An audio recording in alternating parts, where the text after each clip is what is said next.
Futbollisti 25 vjeçar, produkti i shkollës së futbollit të Shkëndijës, rikthehet në shtëpi vetëm 6 muaj pas transferimit të FC Drita, me të cilën arriti të shpallet kampion i Kosovës.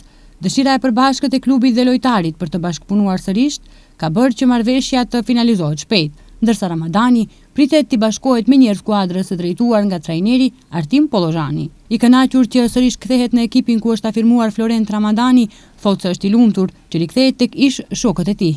Normal që është në ndjenjë shumë e mirë, rikthehem në shtëpinë time tek ngjyrat kuqezi dhe jam gati që të bëj më të mirë. Normal që ishte një përvojë e mirë për mua që luajta në Kosovë te klubi Paraprak, u shpallëm kampion dhe i falenderoj jashtë masë për gjithë ata që mi kanë dhënë për ambientin si ka qenë atje, posaçërisht për mirëkuptimin e dëshirës time për të kthyer në Shkëndij dhe për këtë do të jem gjithmonë mirënjohës. Florent Ramadani është i vetëdijshëm për ambicjet e klubit dhe premton se do të jep më të mirën për të arritur suksese me Shkëndijën.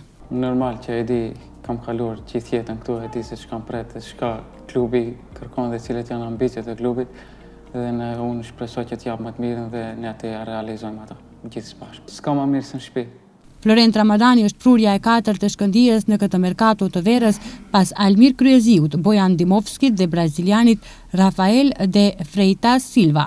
Kujtojmë se Shkëndija më 9 korrik zhvillon ndeshjen e parë të UEFA Conference League kundër ekipit Europa FC në Gibraltar.